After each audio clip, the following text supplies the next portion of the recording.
យើងនៅតែបន្តក្នុងការពហិការតំណែងរបស់ផ្ទះលេខ2គឺជាសម្លេងចាសម្រាប់ដើម្បីគ្រប់គ្រងនៅផលិតផលក្នុងស្រុករបស់យើងដោយសារឈុតដែលខ្ញុំពេះឲ្យចាបើថាមើលទៅឃើញធម្មតាទៀតខ្ញុំមិនដឹងនិយាយថាម៉េចទេចាស្រុកខ្មែរយើងមាននៅសិល្បៈវប្បធម៌អរិយធម៌ដ៏សម្បូរបែបច្រើនខ្លាំងមែនទែនអាយុអត់ទាន់30ទេប៉ុន្តែអ្វីដែលខ្ញុំទទួលគឺធំខ្លាំងមែនទែនរងមនុស្សមិនធម្មតាតែឈុតមិនធម្មតាចាមនុស្សធម្មតាមានដៃ2ទេតែឈុតនេះគឺមានដៃ4ខ្ញុំមិនពាក់ការបស់កតោពាក់កាគុណនេះតាមម៉ូតហើយនឹងហាត់បរៀនគុណមួយណាយកមួយណាមើលទៅខ្ញុំគិតថាគួរក្បាច់គុណអត់ត្រូវពាក់កែងខ្ពស់អញ្ចឹងទេហើយបន្តធ្វើការពហិការរហូតដល់យើងឲ្យកម្មវិធីរបស់គេហូរចូលមកច្រើនពេកអញ្ចឹងធ្វើឲ្យសមត្ថភាពរបស់កូនខ្មែរគឺត្រូវពហិការមិនឲ្យមាន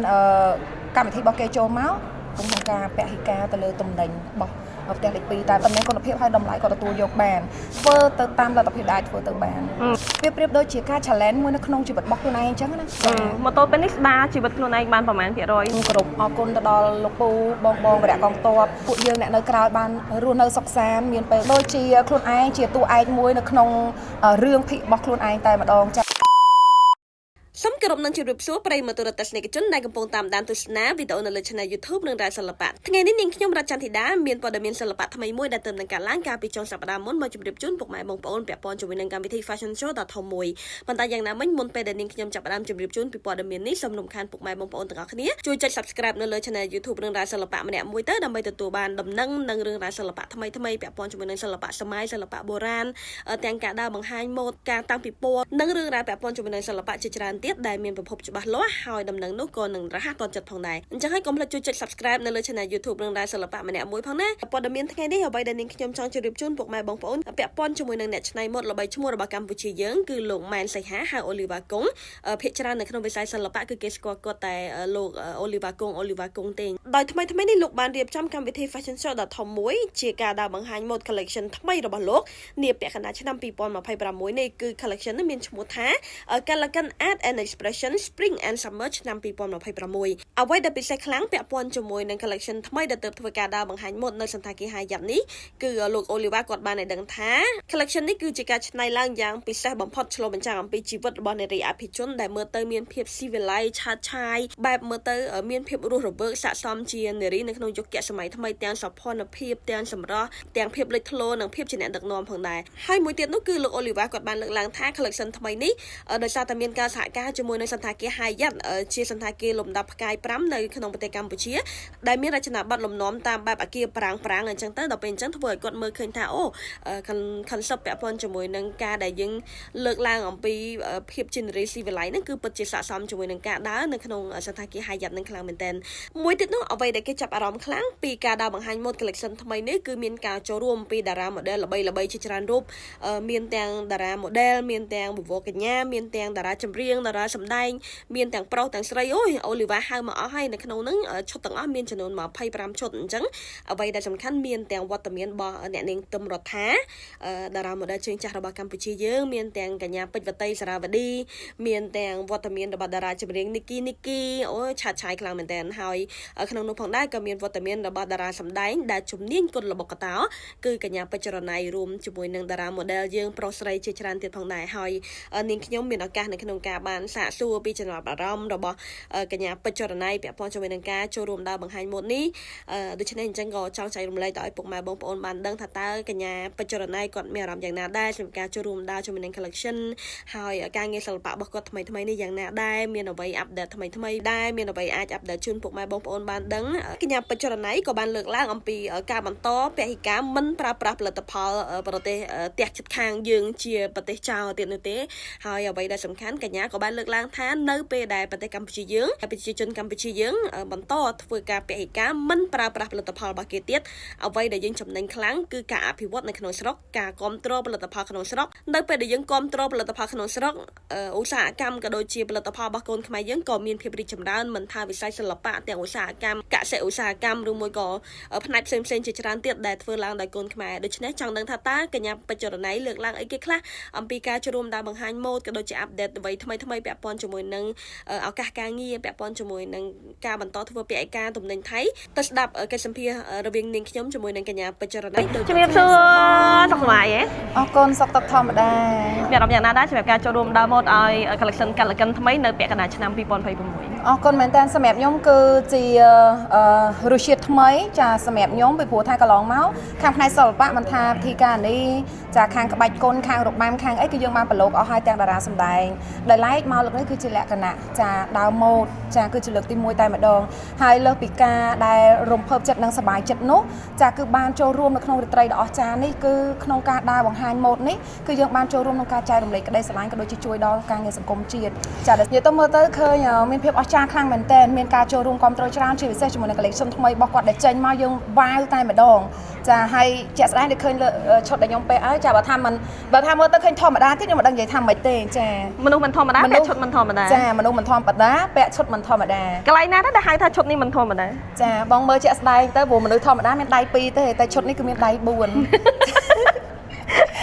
ពេលសឹកឈុតនេះមានអារម្មណ៍មិនដែរសម្រាប់ខ្ញុំមានអារម្មណ៍មួយថាប្លែកខ្លាំងមែនតើចាហើយសំខាន់គឺរៀងធ្ងន់ដែរដូចពាក់អាវក្រោះដើរអញ្ចឹងចាធ្ងន់ដូចពាក់អាវរបស់កតោពាក់អាវគុននេះធ្ងន់ជាងឈុតនេះចាដើរម៉ូដហើយនឹងហាត់បរៀនគុនមួយណាយកមួយណាមើលទៅខ្ញុំគិតថាក្បាច់គុនស្រួលជាងព្រោះក្បាច់គុនអត់ត្រូវពាក់កែងខ្ពស់អញ្ចឹងទេហើយក៏ចាអត់ចាំបាច់ព្រឹកព្រៀងច្រើនដែរឲ្យតវាយលហាការពារវាយលុកលឿនហ្នឹងយើងហីចុះអញ្ចេះមិនមែនយើងហីអានេះអត់ទេដើររត់ទៅដួលបើថាខែនេះបាននៅតែដើរចង់ចូលរួមចាយើងចង់គេហៅថាចិត្តដាច់ឆ្នាំចាស់នេះគឺចង់ឲ្យអ្វីដែលជាថ្មីសម្រាប់ខ្លួនឯងដែល challenge ខ្លួនឯងមួយទៀតអញ្ចឹងណាចាម្យ៉ាងដូចបាននិយាយពីដើមអញ្ចឹងគឺយើងបានចូលរួមក្នុងការបង្ហាញនៅក្តីស្រឡាញ់ចាការចូលរួមជួយដល់សង្គមជាតិឃើញថាកន្លងមកក៏ធ្លាប់ឃើញចំណាយចូលរួមជាមួយនៅវិស័យ fashion ដែរយល់យ៉ាងណាសម្រាប់វិស័យ fashion នៅកម្ពុជានាពេលបច្ចុប្បន្នបើសម្រាប់ខ្ញុំឃើញថារីកចម្រើនខ្លាំងមែនទែនដោយសារតែកូនខ្មែរយើងមានការរីកចម្រើនជាមួយនឹងការអភិវឌ្ឍចាជាពិសេសហ្នឹងគឺរំលេចចាបញ្ចូលជាមួយនឹងសិល្បៈវប្បធម៌ខ្មែរក្បាច់ខ្មែរចាខ្ញុំគិតថាល្អមែនទែនដោយសារតែយើងច្បាច់ជាមួយនឹងវិស័យសម័យនេះលាយជាមួយនឹងបុរាណបានគ្រប់មិនថាខាងវិស័យចម្រៀងវិស័យសម្ដែងភាពយន្តឬក៏វិស័យ fashion អីគឺល្អខ្លាំងមែនទែនបើយើងងាកមកចាប់អារម្មណ៍ពីទំហំនិងកម្លាំងនៃការពាក់ឯកាបន្ទាប់ពីយើងកើតមានសង្គ្រាមឈ្លានពានរវាងកម្ពុជាថៃវិស័យ fashion ក៏នៅក្នុងវិស័យមួយដែលស្ថិតនៅក្នុងវិស័យជាច្រើនទៀតដែលរងផលប៉ះពាល់ហើយនឹងកំពុងអភិវឌ្ឍដូចគ្នាសម្រាប់ចំណៃមើលឃើញចំណុចនេះកន្លែងហ្នឹងយ៉ាងណាដែរទ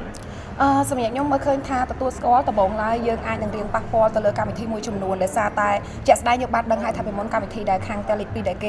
េបង្កើតមកគឺមានច្រើនចាប៉ុន្តែក៏កោតសរសើរទៅដល់បងប្អូនប្រជាជនខ្មែរយើងដែលបន្តធ្វើការពហិការរហូតដល់យើងអាចបើយើងនិយាយសួរស្ដាប់ទៅកូនខ្មែរយើងគឺមានចំណុចពិសេសមាន idea ខ្លួនឯងគឺល្អខ្លាំងមែនតើគ្រាន់ថាកន្លងមកដោយសារតែកម្មវិធីរបស់គេហូរចូលមកច្រើនពេកអញ្ចឹងធ្វើឲ្យសមត្ថភាពរបស់កូនខ្មែរគឺត្រូវមើលមិនសូវឃើញចាដល់ពេលឥឡូវនេះគឺយើងពហិការមិនឲ្យមានកម្មវិធីរបស់គេចូលមកគឺបង្ហាញនៅអ្នកដែលមានទេពកោសល្យក្នុងប្រទេសកម្ពុជារបស់យើងដែលគាត់បង្កើតជាមួយកម្មវិធីផ្សេងៗដូចជាកម្មវិធី fashion អីហ្នឹងទៅគឺឃើញល្អខ្លាំងចា៎សម្រាប់ចំណៃខ្លួនឯងផ្ទាល់មានបានចូលរួមនៅជាផ្នែកណាមួយនៃការចូលរួមជាកម្លាំងនៃការពហិការឬមួយក៏ការបង្កើតនៅកម្មវិធីអ្វីដែលជំរុញទៅលើអ្វីដែលជារបស់ខ្មែរទេចាចូលរួមបានច្រើនខ្លាំងមែនតើទីមួយគឺជាសម្លេងចាសម្រែកដើម្បីឲ្យបងប្អូនទាំងអស់គ្នាចូលរួមក្នុងការពហិការទៅលើទំនិញរបស់ផ្ទះលេខ2តែម្ដងហើយជាពិសេសគឺចូលរួមគ្រប់គ្រងនៅផលិតផលក្នុងស្រុករបស់យើងដោយសារតែឃើញថាកូនខ្មែរច្រើនដែលគាត់បានព្យាយាមក៏ដូចជាបង្កើតនៅផលិតផលក្នុងស្រុកមិនថាទាំងអាហាររបស់ប្រើប្រាស់សម្ភារៈបំពាក់ផ្សេងៗគឺមកសុទ្ធតែមានគុណភាពហើយតម្លៃក៏ទទួលយកបានចាទី2គឺចូលរួមចំណែកផ្សេងៗដោយដែលបងឃើញតាំងពីការផ្សព្វផ្សាយនៅសិល្បៈវប្បធម៌ចាដែលយើងព្យាយាមនឹងធ្វើទៅតាមលទ្ធភាពដែលធ្វើទៅបានសូមងាកមកចាប់អារម្មណ៍មួយការងារសិល្បៈរបស់ចំណៃតិចណាចាប់ពីពេលនេះទៅរហូតដល់ចុងឆ្នាំក៏ដូចជារឿងហេតុដែលបានកើតកន្លងណាតើមកទល់ពេលនេះជីវិតយ៉ាងណាដែរទៅសម្រាប់ខ្ញុំវាហាក់ដូចជាខ្លួនឯងជាតួឯកមួយនៅក្នុងរឿងភិករបស់ខ្លួនឯងតែម្ដងចាចប់ពីរឿងមួយក៏ចូលរឿងមួយហើយក៏មិនគិតថាហេតុការណ៍ដែលទៅតែទទួលកាលពីដើមឆ្នាំនោះក៏មិនគិតថាមិនចប់ត្រឹមហ្នឹងទេអញ្ចឹងគឺត្រៀមខ្លួន strong គ្រប់ពេលវេលានឹងទទួលយកអ្វីដែលចូលមកក្នុងជីវិតខ្លួនឯងហើយគិតថាវាប្រៀបដូចជាការ challenge មួយនៅក្នុងជីវិតរបស់ខ្លួនឯងអញ្ចឹងណាចាព្រោះថាមែនតើទៅអាយុអត់ទាន់30ទេប៉ុន្តែអ្វីដែលខ្ញុំទទួលគឺធំខ្លាំងមែនតើរងការប៉ះទង្គិចរឿងរ៉ាវបែកបាក់ប្រេះឆាគឺមានច្រើនខ្លាំងចាមកទល់ពេលនេះស្ដារជីវិតខ្លួនឯងបានប្រមាណភាគរយនៅអ្វីដែលដល់ឥឡូវនេះគឺស្ដារខ្លួនឯងមកបានច្រើនទាំងការងារទាំងទឹកចិត្តទាំងកិច្ចការងារផ្សេងចាស់ល្អប្រសើរបានច្រើនអញ្ចឹងសម្រាប់ខ្ញុំគិតថាអ្វីដែលខ្ញុំជួបជាមួយនឹងបញ្ហានឹងផ្ដល់ឲ្យខ្ញុំមកវិញគឺជាមេរៀនជាបទពិសោធន៍ហើយខ្ញុំនឹងធ្វើខ្លួនឯងឲ្យកាន់តែល្អជាងមុនទៀតចា៎មានអ្វីចង់និយាយទៅកាន់ អាចនិយាយថាវីរៈកងតបជួយមកឬមួយក៏ជាការផ្ដាំផ្ញើទៅកាន់ពុកម៉ែបងប្អូនយើងនៅក្នុងអំឡុងពេលនេះស្ថិតនៅក្នុងដំណាក់កាលនេះពេលនេះអរគុណខ្លាំងមែនទែនជាដំបូងនេះខ្ញុំមានតែម្រាមដៃ10សូមគោរពអរគុណទៅដល់លោកពូបងវីរៈកងតបទាំងជួបមុខជួបក្រោយទាំងអស់ដែលបានខិតខំលះបង់គ្រប់បែបយ៉ាងដើម្បីការពារនៅបុព្វហេតុជាតិទឹកដីដើម្បីឲ្យពួកយើងអ្នកនៅក្រៅបានរស់នៅសុខសាន្តមានពេលវេលាក្នុងការធ្វើប្រកបរបររកស៊ីផ្សេងៗហើយពួកយើងនឹងនៅតែបន្តរួបរวมគ្នាចាទៅតាមអ្វីដែលយើងអាចធ្វើបានដើម្បីប្រទេសជាតិរបស់យើងហើយក៏សូមផ្ដាំផ្ញើទៅដល់ពុកម៉ែបងប្អូនដែលជាប្រជាជនខ្មែរទាំងអស់ក្នុងនាមយើងជាកូនខ្មែរត្រូវតែចូលរួមទៅតាមចំណែកដែលយើងអាចធ្វើទៅបានទីមួយគឺយើងនៅតែបន្តក្នុងការពហិការនៅតំណែងរបស់ផ្ទះលេខ2ទី2គឺយើងចូលរួមលើកស្ទួយផ្សព្វផ្សាយនិងអភិរក្សនៅសិល្បៈវប្បធម៌ទាំងក្បាច់គុនទាំងរបាំព្រោះខ្មែរយើងមាននៅសិល្បៈវប្បធម៌អរិយធម៌ដ៏សម្បូរបែបច្រើនខ្លាំងមែនទែនទី3សូមពីព្រោះថាខាងផ្នែកវិស័យទេសចរនៅក្នុងស្រុករបស់យើងក៏រៀងធ្លាក់ចុះដែរអញ្ចឹងយ៉ាងណាមិញក៏សូមឲ្យបងប្អូនដែលនៅតាមបណ្ដាខេត្តដែលមានតំបន់ទេសចរផ្សេងៗគឺយើងនាំគ្នាបង្កើតមាតិកាផលិតវីដេអូចាឲ្យបានគុណភាពល្អជាពិសេសហ្នឹងគឺបង្កើតអ្វីដែលជាការច្នៃប្រឌិតជាភាពតាក់ទាញសម្រាប់ភ្ញៀវជាតិនិងអន្តរជាតិដើម្បីឲ្យគេថាអូគេត្រូវមកលេងតំបន់ភូមិស្រុករបស់យើងមានអ្វីដែលជាការតាក់ទាញសម្រាប់គេគឺយើងចូលរួមម្នាក់មួយផ្នែកម្នាក់មួយជ្រុងហើយជាពិសេសគឺបងដែលជាអ្នកផលិតមាតិកាចាដែលជាអ្នកមាន view ធំគឺយើងធ្វើមិនលុបបំបត្តិអ្វីដែលជារឿងដែលបំពុលសង្គមរឿងដែលមិនល្អនៅក្នុងសង្គមហើយយើងបង្កើតនៅអ្វីដែលជាគំរូដល់សង្គមជាតិយើងសម្រាប់ក្មេងៗជំនាន់ក្រោយចា៎សំជាប់មួយសំណួរទៀតមិនដែលសាងាកទៅឃើញមុខខោតើ collection ថ្ងៃនេះមានអ្វីពិសេសពាក់ព័ន្ធជាមួយនឹងការនាំយកមុខខោចូលមកជាមួយគ្នាដែរឬមួយក៏អរគុណខ្លាំងមែនតើការប៉ັດទៅនេះគឺជាការបន្ថែមខាងក្រៅមកចាដែលយើងចង់ផ្សារភ្ជាប់ថាអូខេនៅពេលដែលយើងដើរជាមួយនឹង mode បែប fashion អញ្ចឹងហើយយើងភ្ជាប់ជាមួយនឹងមុខមកទៀតគឺផ្សារភ្ជាប់ជាមួយនឹងការបង្ហាញនៅសិល្បៈវប្បធម៌ខ្មែររបស់យើងផងដែរចាហើយក៏បង្ហាញដោយបងរដ្ឋាភិបាលផងដែរអីយ៉ាចាអាចប្រាប់ជំនួសបងតិចបានទេថាតើឈុតដែលបងពាក់ហ្នឹងមុខខ្មុកដែលយកមកហ្នឹងជាតួអង្គអ្វីហើយការដែលបងមានទម្រង់ស្លៀកពាក់ហ្នឹងតើជាលក្ខណៈបែបយ៉ាងម៉េចដែរចាការប៉ັດទៅអញ្ចេះតែតួអង្គប្រុសដែលគាត់ស្លៀកពាក់ឈុតហ្នឹងដែលយើងមើលខាងក្រៅមកបង្ហាញអំពីភាពអំណាចរដ្ឋអំណាចដែលឈុតខ្មៅរបស់គាត់ហើយមើលខាងក្រៅគឺគាត់មានstyle របស់គាត់អាវរាងអូសក្រោមអញ្ចឹងណាយ៉ាងអញ្ចឹងគាត់គិតថានៅជុំទី1គាត់នឹងដើរ